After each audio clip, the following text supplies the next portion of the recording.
Welcome one, welcome all to DeFi Crypto and Airdrop slash DeFi University, where we teach beginner DeFi Monday through Friday, 9 a.m. Pacific, noon Eastern time.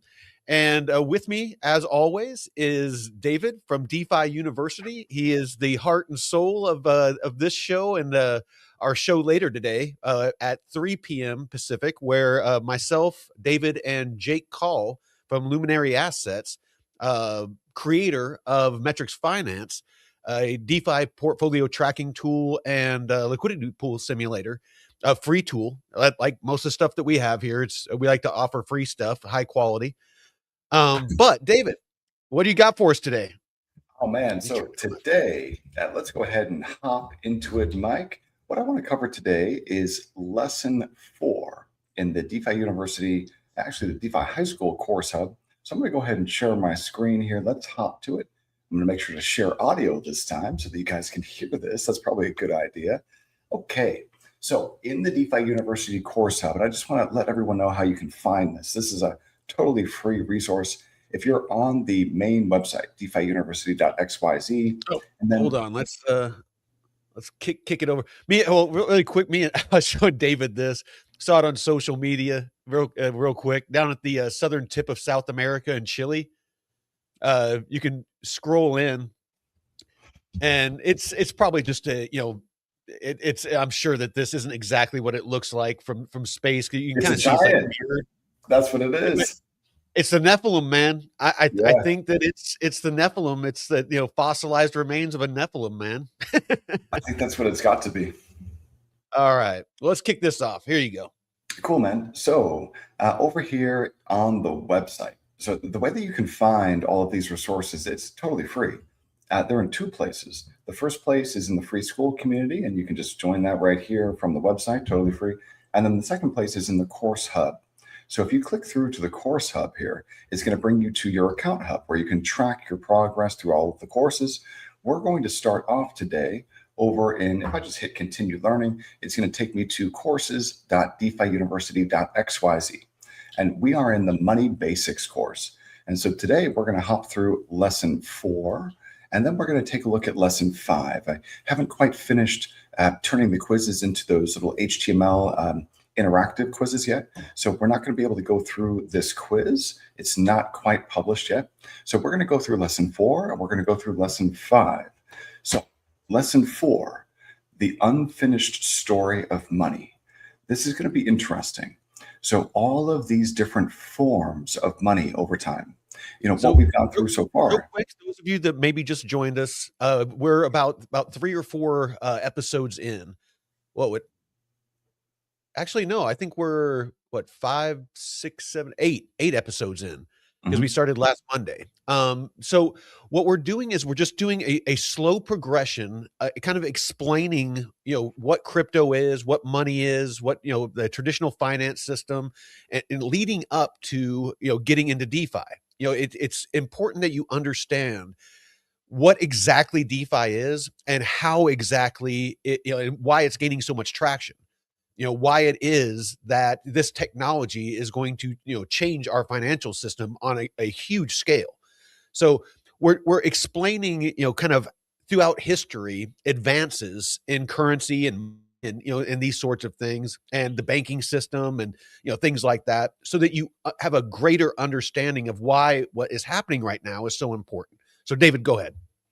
Yeah, absolutely. You really are going to have a more difficult time building your crypto and DeFi skill set if you don't already know at least a little bit about money and the history of money and what it actually is. And so I think that going through all of this DeFi high school content, it really helps you to build a foundation. You need that as you start to build your own DeFi skill set over time. So today, Mike, let's see if we can get through both of these lessons. We might actually be able to get through more than this, but let's go ahead and I'm going to hit play. All right, let's jump right in. When you think about money, what pops into your head? Probably a dollar bill, right? Or maybe some coins. But here's a wild thought. What if money isn't really a thing at all? What if it's just an idea, a piece of technology, really, that we humans have been tinkering with and upgrading for literally thousands of years? To really get what I'm talking about, how about a quick game? I'm going to show you three things, and I want you to think, what could they possibly have in common? Okay, first up, we've got a simple cowrie shell. Now, for more than 3,000 years, all across Africa, Asia, and the Pacific, these little guys were the go to currency. Why? Well, they're small, they're durable, and believe it or not, they're surprisingly hard to fake. In fact, some parts of Africa were still using them well into the 1900s. That's Hmm. incredible. Next on our list, a giant limestone wheel. And when I say giant, I mean it. Some of these were up to 12 feet across. The Yapese people of Micronesia used these as money. But get this, they were way too heavy to actually move around. So what did they do? Everybody just kept a mental record of who owned which wheel. So, Mike, isn't that an example of shared consensus or like a distributed ledger?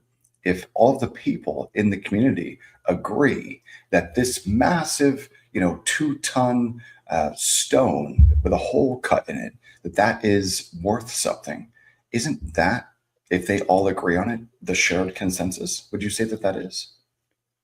Oh, absolutely. I mean, it's, Yeah. that's kind of the basis of, most things of value, is a shared consensus that it holds value.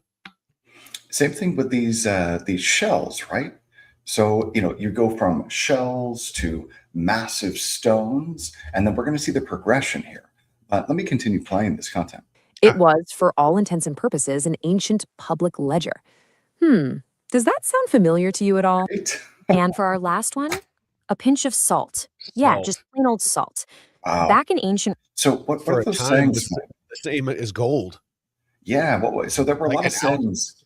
The military Go ahead. guys in Rome, right? Didn't all the military guys, like a lot of them, get paid in salt? And that was where the phrase came from. Like worth his salt. Yeah. Yeah. Yeah. Kind of cool, right there. Rome, salt was so incredibly valuable that soldiers would actually get paid with it. And Yep. here's the cool part, that's exactly where we get our word salary from. It comes from the Latin salarium, which literally means salt money. So there you have it, Salt shells, Money. giant stones, salt. They kept it There you simple have it. back in the day. They were all money. These were humanity's very first attempts, our first experiments in trying to fix the messy, chaotic world of just trading stuff for other stuff, pure barter. But that begs the question, right? Why did shells and salt work out, but something like, I don't know, lettuce wouldn't? Well, it You exchange your lettuce for goods and services. turns out that over time, we figured out there are basically five big rules for what makes good money. It's got to be durable, it's got to be portable, you have to be able to divide it up, it needs to be scarce, and of course, everyone has to recognize what it is. So, all of those different words, you hear that all the time when people debate different digital assets. So, durable, portable, divisible, and scarce. Those four things are what they say, are four of the attributes that make good money. So eventually, most societies around the world kind of landed on the same solution: metals. Think gold and silver. I mean, they were perfect. They ticked all five of those boxes beautifully. But this created a whole new problem. It turns out lugging around bags of heavy metal coins is a real pain. Plus, there's only so much gold and silver you can actually dig out of the ground. So it was time for an upgrade. And this next step led to one of the biggest leaps in the entire story of money, what I'm calling the Great Abstraction. We're moving away from physical stuff and into a world of ideas. Okay, so this first big upgrade, it happened way back around the year 1000 in China. Here's what they did. People started taking their heavy coins to a safe place for deposit. In return, they got a piece of paper, basically an IOU. And it didn't take long for them to realize, hey, wait a minute, it's a lot easier to just trade these lightweight pieces of paper. It was like a software update for money. Version 2.0 solved the weight problem. But hold So, doesn't that kind of remind you of what the Medici's did with the letters of credit? Oh, yeah. Solving the No, I weight mean, problem? the Templars did it, the Medicis did it. It looks like it was, done potentially over in China and Japan, and Yeah. Now, I wonder why the explainer focused on the Chinese model rather than the Medici model. This no, seems like, maybe it'll explain. yeah. 2.0 solved the weight problem. But hold on, that paper IOU was still tied to a pile of coins sitting somewhere, right? It was still connected to something physical. The next You step, hope. well, this was the most radical one yet. It was about cutting the cord completely, moving from gold to pure, unadulterated trust. And this move is what created the system we all live in today. See, under the old gold standard, a dollar bill was basically an IOU for a tiny piece of actual gold sitting in a vault. Simple enough. But now we have what's called fiat currency. So, what's a dollar a promise for today? The answer is kind of mind bending. It's a promise for another dollar. That's it. Its value isn't tied to anything you can touch. It comes entirely from our shared belief, our collective trust in the government that prints it. Now, it's so funny, Mike, because yeah, I heard you laugh, and I would laugh too, because it's no longer backed by anything. But based on the examples that we've just seen, does it need to be backed by anything in order for there to be this shared consensus, this shared belief that it has some type of value? I don't, Well, not you know, not for the I don't think belief, so. not for the belief aspect, but for the actual tangible value, yes. Because if we were still on the gold standard, back in the day when it was actually printed, I have a couple in my safe. Dollar bills and $5 bills and $20 bills that say silver certificate or gold Correct. Yeah, certificate, it says you can and you redeem can it actually, for. you still are supposed to be able to go in and redeem those, like it was saying, for a small amount of gold or silver. And that you can see, I mean, the minimum wage back in the 70s was like $1.25. So basically 5 silver quarters that have 90% silver. That those same 5 quarters today, I forget exactly how much, but it's over $100 worth of silver now. So that money kept its value, or its buying power, whereas this fiat, it just keeps getting inflated and inflated and inflated away. So that's why I chuckled. Yeah, me too. I definitely would too. I think that it's this explainer, in my from my perspective, it is more about like the theory of what is money. And so, this fiat, it's got the same, shared consensus that gold does. I mean, there's no intrinsic value in gold or silver, but the problem with the fiat is the tokenomics are broken. You know, that's the problem. Like you can't have, an inflation rate of 2% and, expect that it's going to be able to hold its purchasing power. So that's why in 1970, you had a minimum wage of $1 and people could, buy a home on one salary with a wife and 2 kids and a dog. You could have that because back in 1970, it wasn't quite as broken as it is today in 2026. So it's all the same type of idea, right? The shared Yeah. consensus around something that really doesn't have any intrinsic value. It's just that what our monetary overlords have done is print away what little value this actually has. So they've broken it. The tokenomics are broken. Such a shame. And here's the kicker: this huge fundamental shift didn't happen in some distant ancient past. This happened in 1971. That's the year the United States officially cut the dollar's ties to gold. And in doing so, it completely changed the game for money all over the world. Now, why did they cut the ties to gold? Well, I don't know exactly why, but we can take a look and see what the results have been. It seems as though the gold tie was cut so that the dollar could be printed, so that it could expand. That's Because what it they looks gave like. the gold to the lizard people that are I actually know. running the world. I think that's exactly right, man. And they just wanted to expand it away. Man, horrible. So, once money was based on pure trust, it's at the stage for the world we live in right now. Because as soon as money was untethered from physical stuff, it was free to become what it mostly is today: pure, simple information. Now, this might actually blow your mind a little. Did you know that only about 8% of all the money in the world exists as physical cash and coins? Just 8%. The other 92%, it's just digital ones and zeros in So most of our money is literally just a spreadsheet somewhere. That's amazing. bank computers. I mean, think about your own wallet. The average American carries something like 67 bucks in cash. The rest of it, for most of us, is just numbers on a screen. Okay, so that brings us right up to today. But here's the most important thing to remember: this story isn't over. Not by a long shot. This is an unfinished evolution, and it is still happening right now, all around us.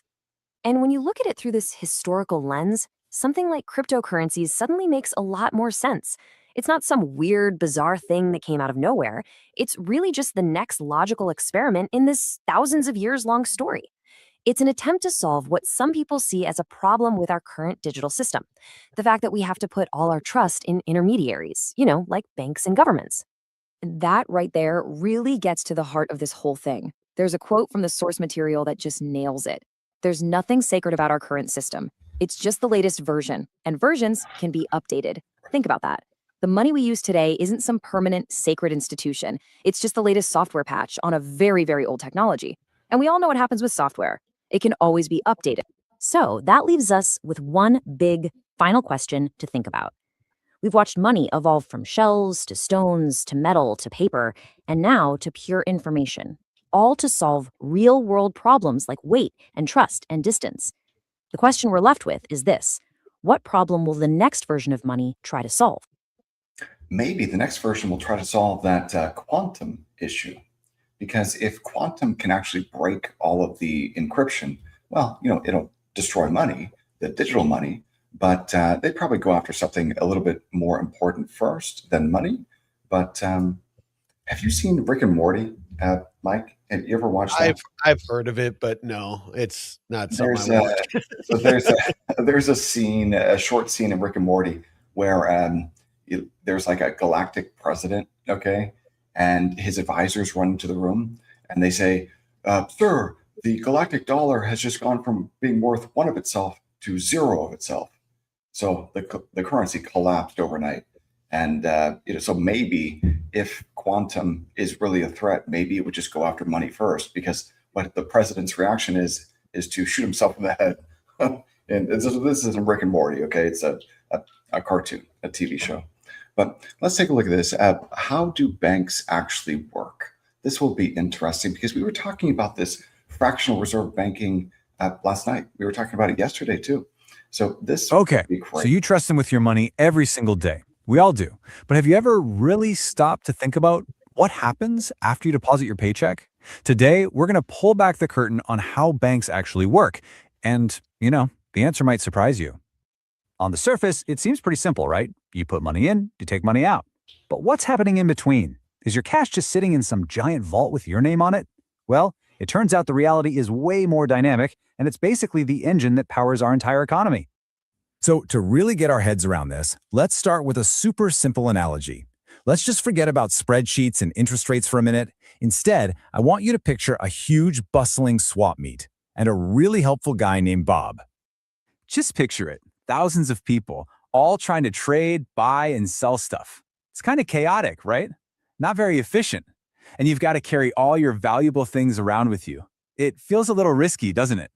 Then right in the middle of all this chaos, this guy Bob sets up a booth. And he says, "Hey, give me your stuff. I'll keep it safe for you." Bob sets up a booth and says, "Hey, give me your stuff. Give me your stuff. Don't worry, Trust keep it safe bro. for you. Just Trust me, bro." If you want to trade with someone over there, just tell me, and I'll handle the whole exchange. Oh, and by the way, if you aren't using some of your things right now, I can rent them out to someone else and give you a little cut. Oh, and by the way, I don't have any of your stuff. As soon as you give it to me, I'm just going to rent it out to someone else. Yeah. Just like that, it clicks. Bob is the middleman. He's providing security, convenience, and a way to make your assets actually work for you. In a nutshell, Bob is your bank. He's taken the chaos of that swap meet and created an orderly, trusted system out of it. All right, now let's scale up Bob's little booth to the massive global industry we know today. It turns out his 3 simple services perfectly mirror the 3 core jobs of any modern bank. So what are those jobs? Well, first, there's safekeeping. That's just you depositing your money. Second, you've got payments. That's the bank moving your money around so you can pay bills or buy a coffee. And third, and this is the big one, lending. That's the bank using all those deposits to give out loans for cars, houses, and new businesses. So, Mike, is it true that banks can actually create money by creating credit? Isn't that like a form of shadow banking? Is that? Yeah, I mean, I guess if you think of it that way, where they take your deposit in. I know that fractional banking system everybody always talks about, where, for every dollar, that they take in of yours, they can lend it out like multiple times. So, I mean, that basically through credit, they're printing money. They're putting more, money out there. Right. Yeah, that's kind of what it seems, right? So maybe the banks are also a source of inflation. I guess that's possible. It could be. And maybe they're also a source of, expansion of the money supply.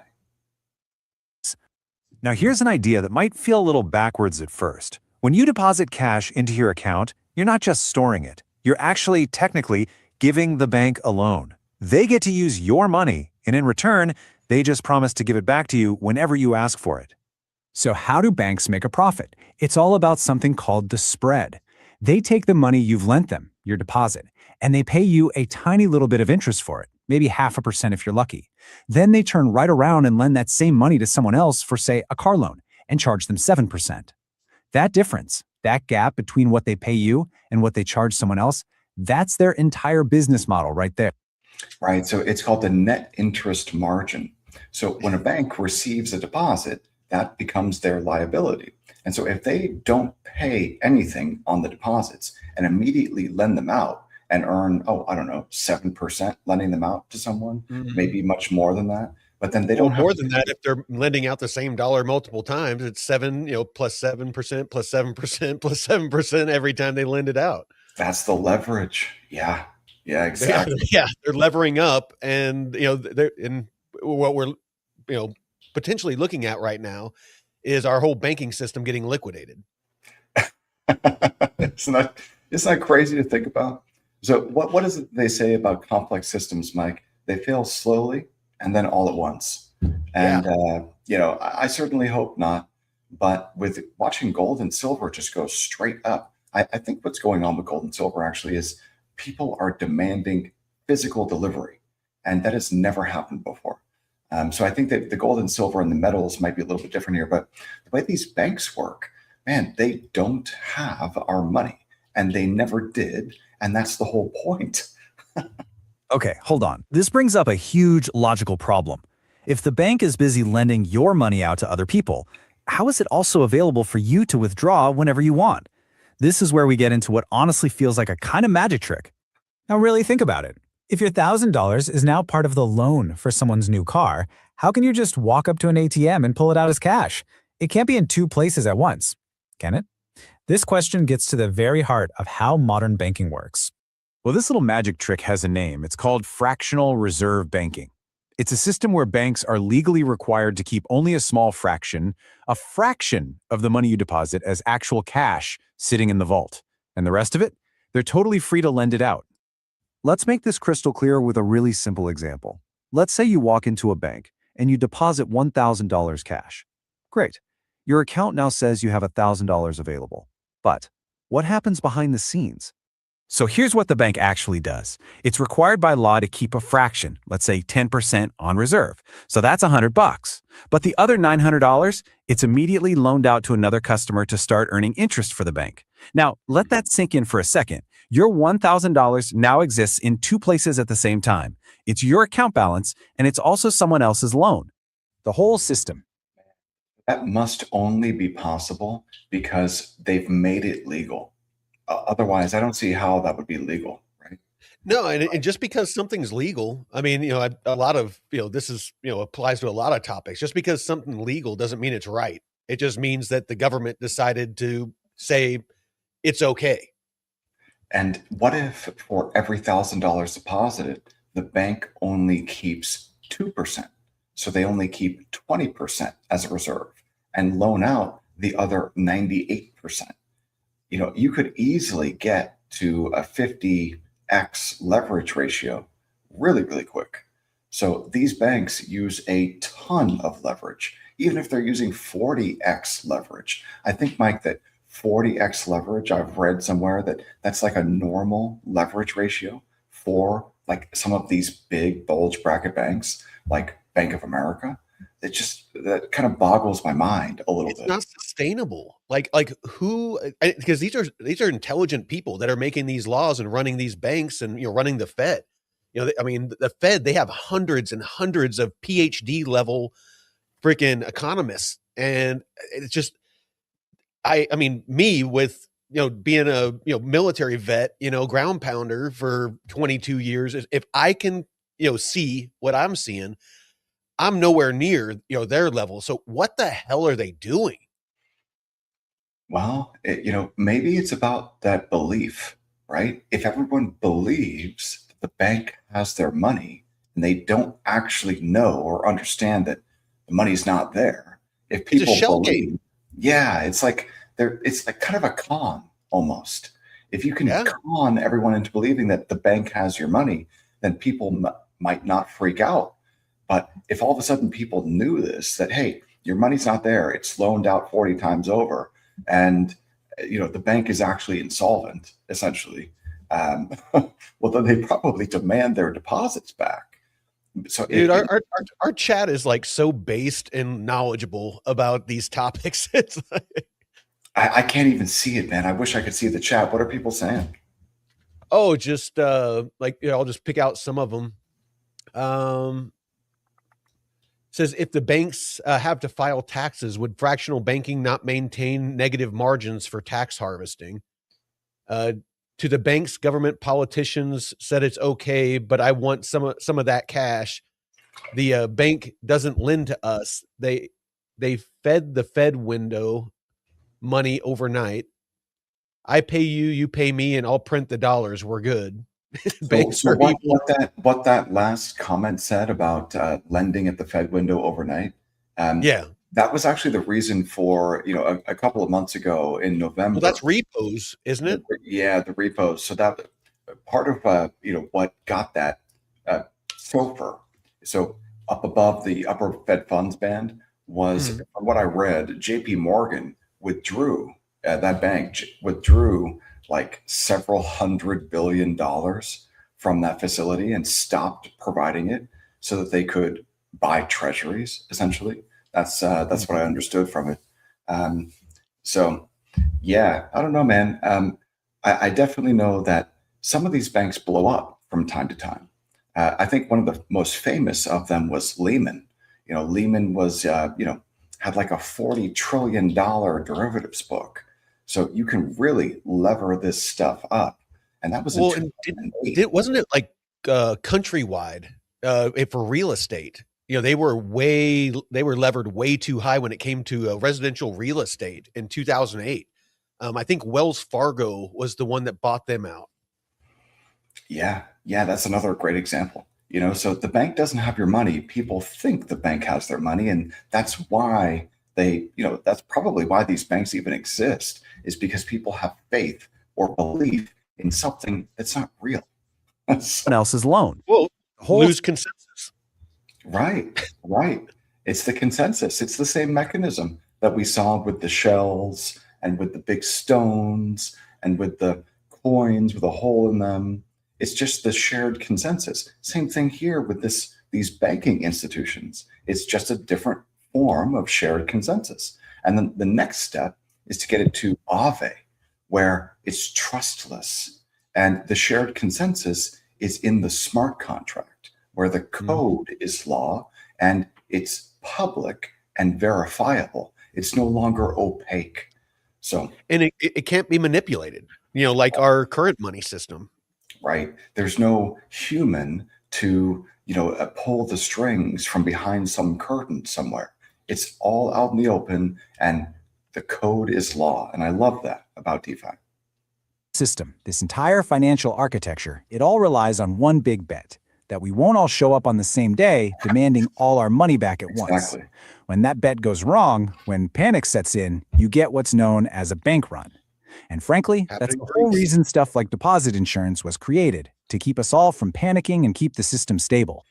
So this system obviously provides a lot of value. I don't know. I mean, look, in the absence of anything else, then yes, the system provides value. But when you've got this parallel financial system of DeFi, then you look at the traditional banking system and you think, man, that is totally broken. And that is extractive. And yes, it provided value when you didn't have an alternative. But now that there is an alternative, it's time to upgrade. and get into, the modern era of digital banking. Those of you that have watched Idiocracy, upgrade with 2Ds for a double dose. Oh man. So that movie was basically like, looking forward in time. Dude, it starts out as a comedy and it ends as a documentary. I know. Isn't it crazy? Fuel the economy, but it's not free. There's a trade-off. We get some very real benefits, for sure, but we also pay a price in a few different ways for being a part of it. So what do we get? Well, on the plus side, we get security. Our money is a heck of a lot safer than it would be stuffed under a mattress. We get amazing convenience, like debit cards and online payments. We get access to credit, which lets us buy homes and start businesses. And we get that government-backed deposit insurance, which acts as a really important safety net. But what's the price we pay for all that? Well, we earn incredibly low interest on our savings, often so low that we're actually losing money to inflation. We pay. Think about that for a second. So this upper right image here. So if you're earning 1% in a savings account, let's say, or even 3% in a savings account, but if inflation's 7, then you're actually losing 4% just to hold your money. So that means that you need to make, at least 7% just to break even. Just to break even. It's horrible. All sorts of fees. And so that's the broken tokenomics. That right there is the reason why we no longer can have one man with a wife and 2 kids with one salary providing for his family anymore. That is the reason. By design? I think it has to have been by design, or maybe it was a byproduct. Some conspiracy theorists would probably say, but don't even forget about that word, right? That phrase, conspiracy theory. Like some historians, you could probably just look back in history. You don't have to call them disparaging names. Well, look what getting the mother, the wife out of the house and into the workforce did. It like almost overnight doubled the taxable base. The amount of people out there working, so there's more taxes. And if you want to get even deeper, some people say got both parents out of the house. Now, basically, the state or the government is raising your kids in school. So it definitely could have been that was, Sorry, I'm getting us on a rabbit trail. It's not though, because all this stuff is interrelated, and it's not tinfoil hat. It's just that. Do you think that there were actually people who thought that far ahead and were smart enough to think that far ahead, or were they actually just like basically retards? And like they just wanted to be able to inflate the currency, and a byproduct of that was that, now both parents at home need to be working. That was just the byproduct. Honestly, I don't think with the amount of people and the level of intelligence of some of these people, it has to be by design. If it was like one stupid person, but with the amount of people, it's all greed based. It's all about control. It's all about keeping power. I think it's very loosely formulated and depending on, because they all want the same thing. They all want to stay in power and they all want to get rich, and they understand that making their buddies rich that keep them in power benefits them and benefits their buddies. It's really as simple as that. Doesn't matter if there's a D or an R next to their name. Yeah, so the broken tokenomics of the dollar, that has created so many problems, and that's that upper left-hand corner image right here. Maintenance fees, overdraft fees, transfer fees. Oh, and that's another thing. These fucking fees. Like, what is this about? Like, well, at least in DeFi, those fees go to those of us that are providing the liquidity. There are no fees. There are no fees in DeFi. Well, when you swap and things like that, very small. Yeah, but like you're not just being scammed. Like if you're paying not at all. slippage, like a slippage or like a swap fee, like that's part of the game. That's the price of doing business is slippage and swap fees. You don't have overdraft fees or account maintenance fees, or it's Tuesday, the third Tuesday in the month fee or whatever. You don't have any of that in DeFi. But in traditional banking, it seems as though the entire business model is how can we extract money by charging fees for nothing? That seems like that's basically what it is. We also pay with our time, navigating all the complex rules. And of course, we pay with our privacy by giving the bank a complete detailed map of our financial lives. Okay, let's zoom out one last time. Because of this super central role they play, banks have become something more than just middlemen. They've become the gatekeepers to the entire modern economy.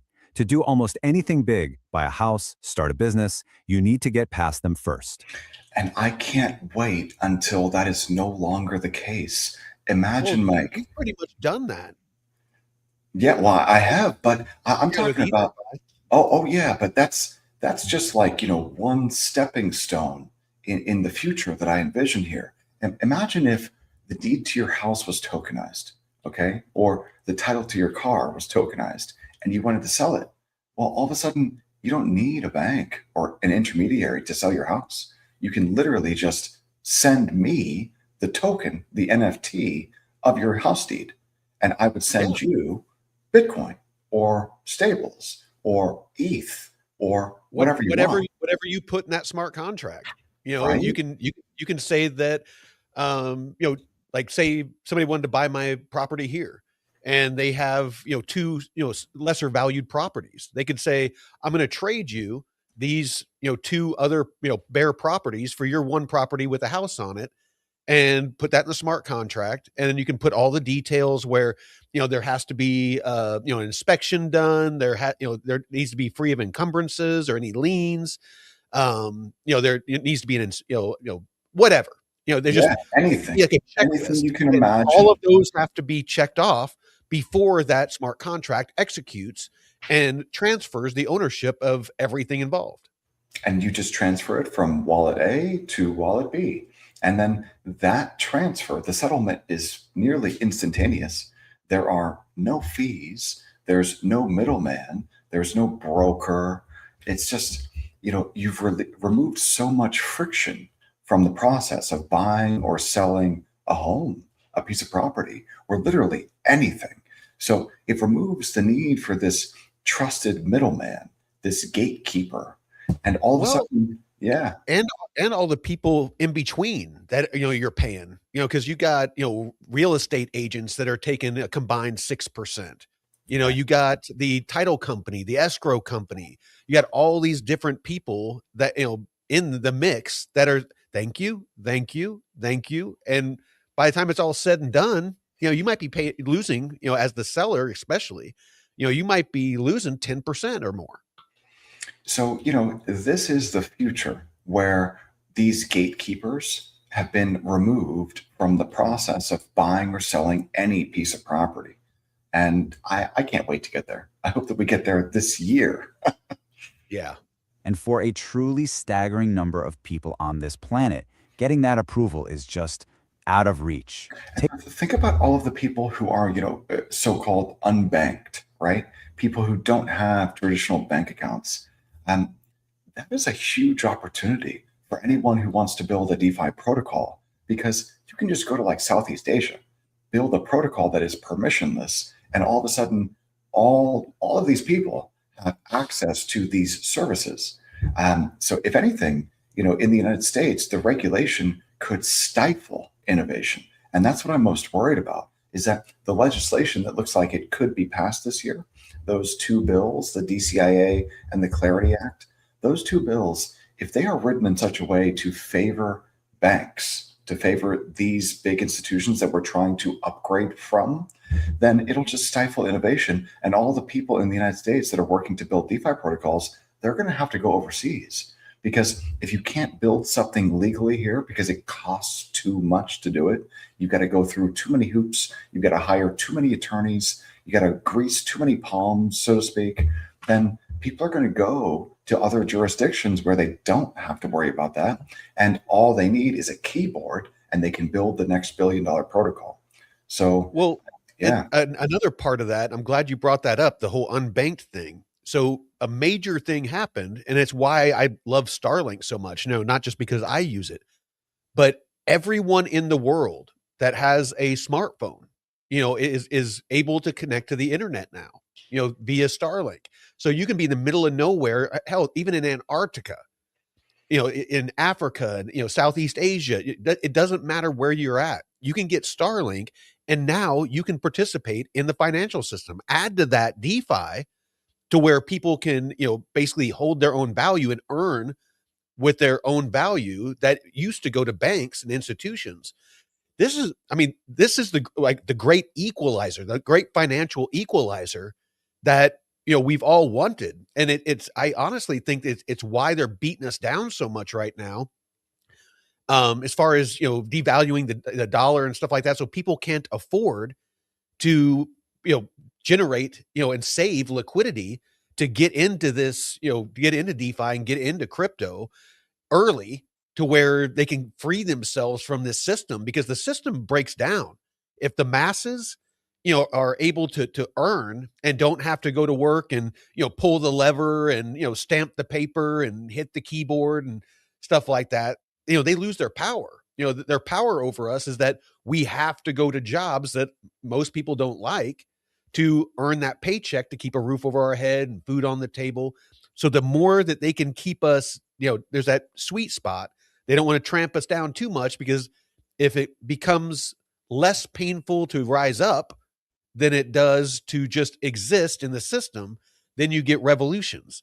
But if they allow you to get too profitable, then you break free of the system and they don't have enough workers. So Yeah, I think that I'm much, much less worried about some type of revolution. I'm just oh, thinking, it's yeah, just I'm just saying historically that's what happens. yeah, I'm just thinking like, raising the standard of living for everyone globally, but focusing first on Americans, like America. Like I want to make sure that Americans, that our standard of living increases. And of course, I would love for everyone around the world to, join in the fruits of all of this. But I think it's got to start here.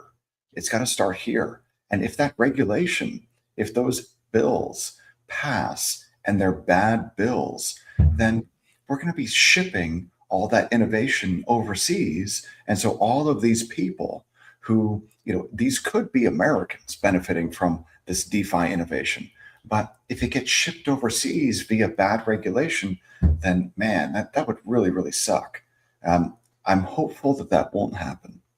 Take a look at this number, 1.4 billion. That's the number of adults globally who are completely locked out of the system we've been talking about. So what does that actually mean for them? It means 1.4 billion adults don't even have a basic bank account. They're what's called unbanked.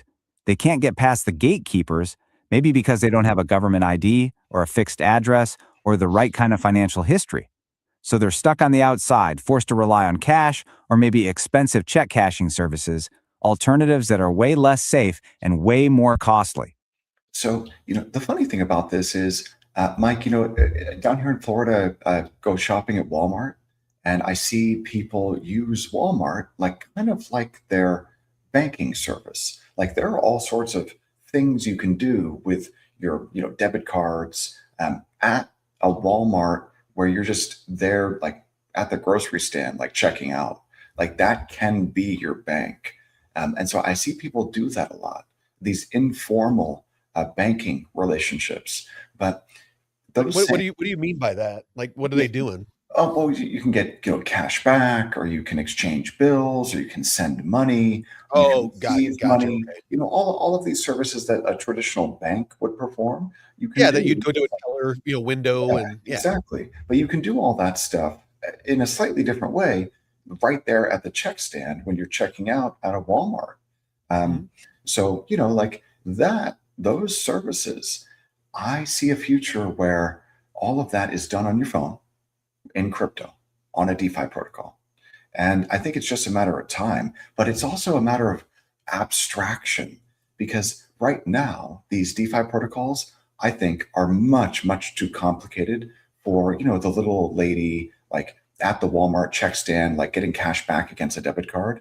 I think that transaction makes sense to her, but the complexity of supplying an asset on Aave and borrowing against it, and then connecting that to a swipe card, and then being able to spend at 4% and earn 6% on your collateral, like that whole thing is an interest rate arbitrage. It's very complicated to understand, and if that could be abstracted away then all of a sudden the people who are, either unbanked or using informal banking relationships like the grocery stand at Walmart, the check stand at Walmart, they could use that on an app on their phone if it was very, very easy to use and the complexity wasn't there. It was abstracted away. I think Well, that's I mean, where this is it's going. kind of what Coinbase is doing using Morpho vaults and, being able to earn on your Bitcoin and ETH.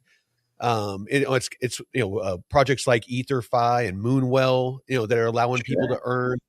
I was just reading where I think it was in our newsletter this morning. I think it was Kraken is working with Aave, and let me go ahead and keep talking. I'll pull that up.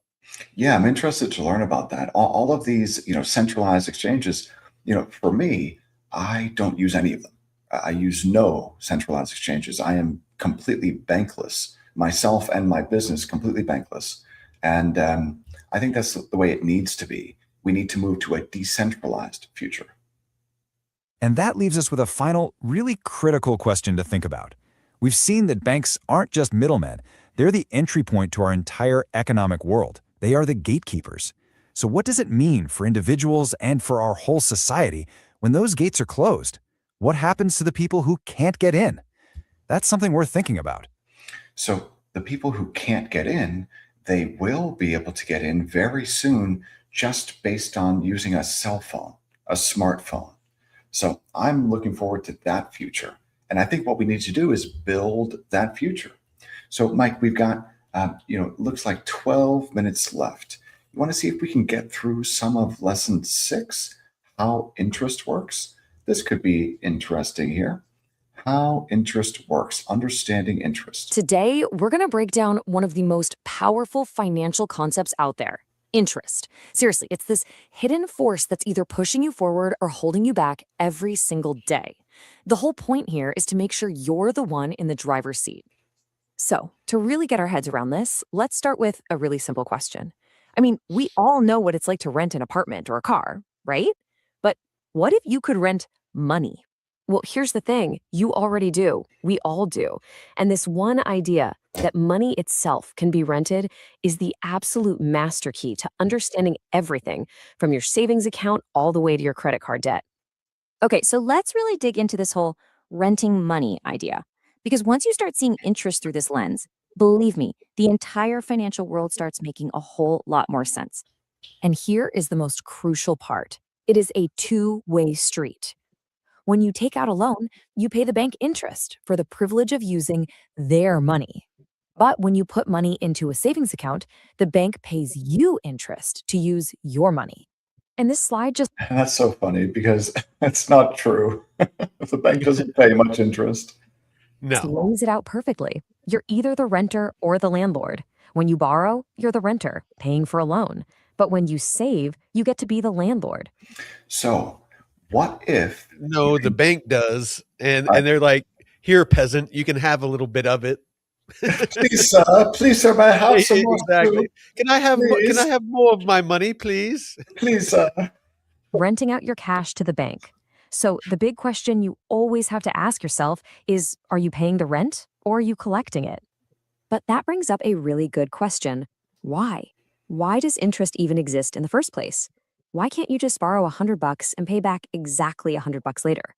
Well, the answer has everything to do with time. You know, it really boils down to 3 main things. First, there's opportunity cost. If a lender gives you their money, they can't use it for something else. Second, there's risk.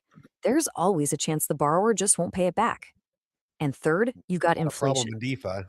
That money they get back from you in the future, it's going to buy less than it does today. It's like a shopping cart with a slow leak.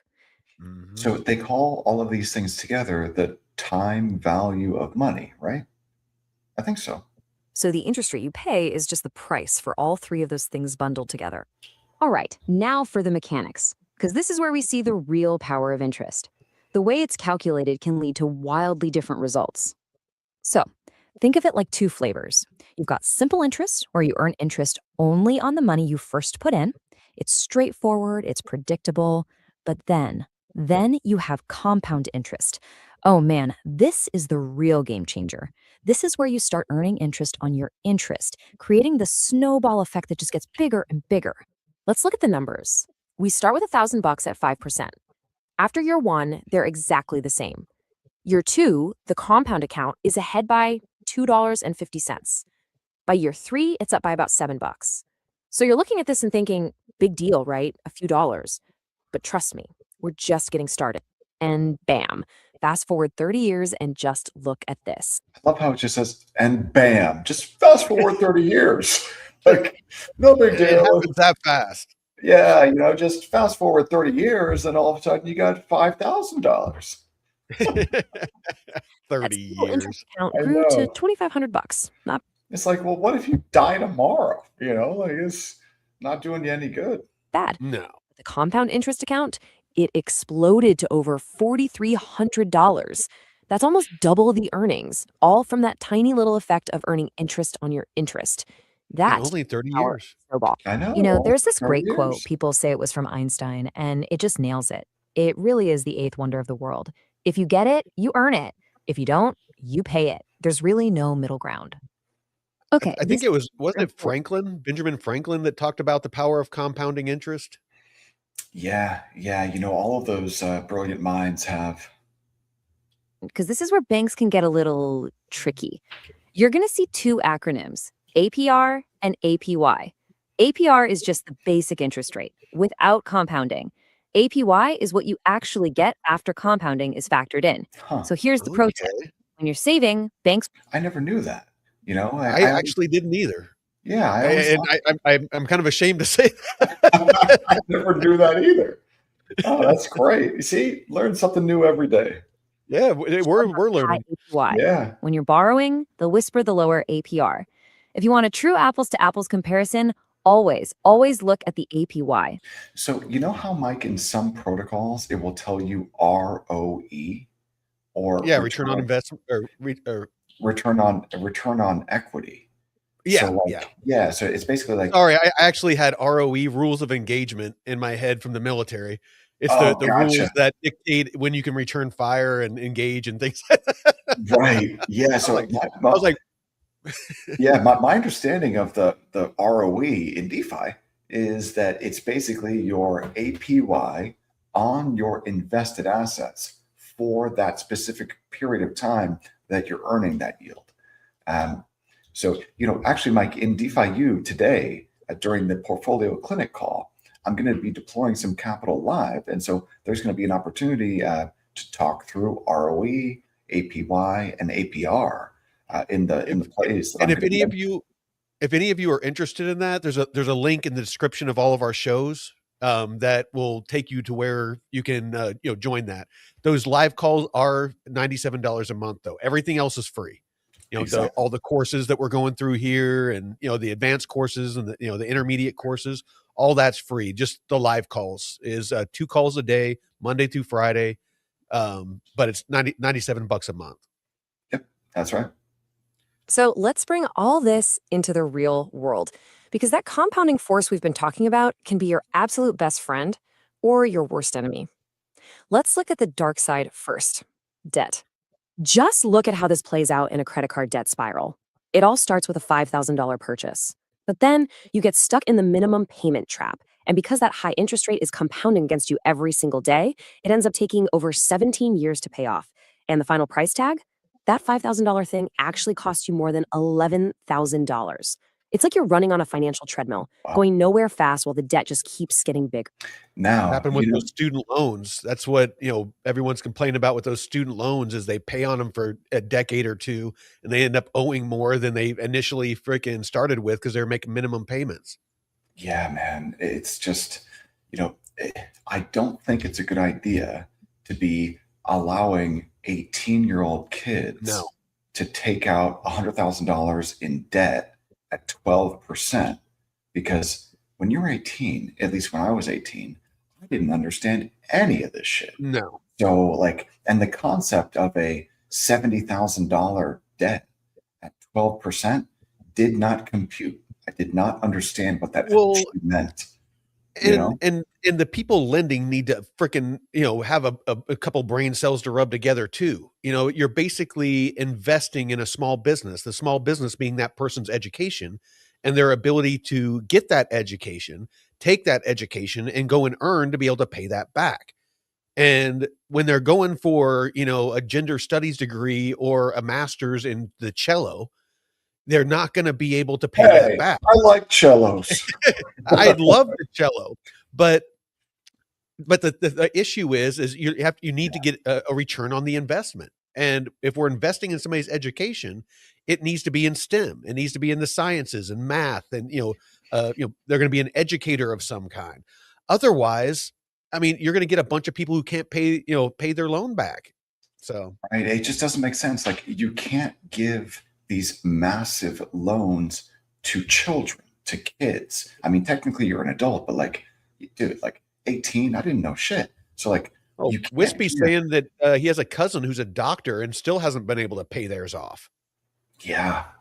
So it's got to be restricted in some way. Like, you can't be able to get a $50,000 loan to go to school to, learn how to do a profession where you're not going to be able to pay that loan back ever. Like that just doesn't make sense. You can't get free money to go to school to learn how to do something that doesn't pay anything. That's just a losing game. So I avoid all debt. I mean, my property, my cabin, I paid for it all with cash. I have no credit card debt. I refuse to play that game because once you get into debt, it's like this fucking black hole that just sucks you in and does not let you go. But DeFi is great because, I mean, I can take liquidity, I can lend it out where I can earn, I can take out a loan against that. And, basically, if you do it right, you can actually earn off of taking a loan out. You can actually make money off of taking a loan out. And I mean, the worst thing that can happen if you just totally mess it up is you lose, around 20%.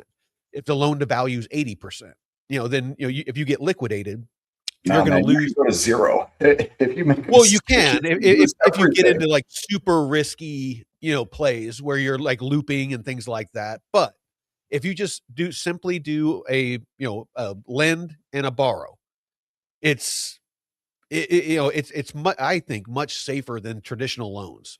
Only if you understand what you're doing.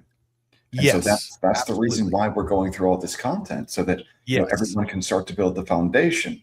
Because if let's just, I know we've got 1 minute left, but if you hop in here to Aave, let's say, and you're looking at this dashboard and you connect your wallet and you start taking a look at these different markets and you lend an asset and you borrow against it and you don't really understand what it is that you're doing, things can go badly very quickly, and then you won't know how to fix it. So you've got to build that foundation first before you hop into even a basic money market like Aave. So that's why we're doing this here today, every single day.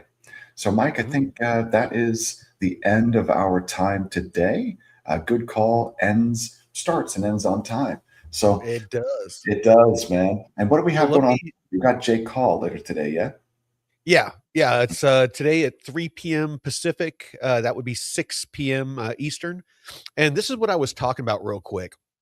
Introducing Kraken FX, the exchange, DeFi Earn powered by Aave. Users can now deposit cash and stable coins into dedicated vaults on the Kraken platform. It's a centralized exchange to earn yield from DeFi's most trusted lending network. So Aave is basically doing what Morpho did with Coinbase. Aave is doing with Kraken.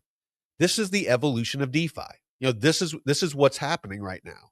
So, continue to watch, these shows. I know that some of this stuff is very rudimentary. It's very basic, but it's important that everyone understands how the current financial system works and the issues, the pain points with it, and how this new financial system, how DeFi and crypto, blockchain technology, is being introduced to get rid of or mitigate the pain points and the issues in the current financial system. So stick with us. again, I know a lot of you in the chat are very advanced. You know, a lot of people are in your community, David, like, you know, Big Lou and stuff like that. So, yeah, just make sure that you're learning this stuff, because me and David, you know, as advanced as David is, I thought that APR and APY was just a different way of saying the same I thing. didn't even know that. You know, I Yeah. knew they were different, but I didn't know exactly how. Exactly. And that said it, you know, very simply, is APR is, you know, kind of the interest rate, The you know, base rate. that are, you know, and then the APY is the interest rate, you know, Yield. plus compounding. Right, plus So, compounding. Yeah. yeah. That was So, pretty good, man. absolutely. Well, thank you all, David. Thank you again, and we'll see you later today. Until Awesome. next time, See you, Mike. Veteran Crypto out. Peace out.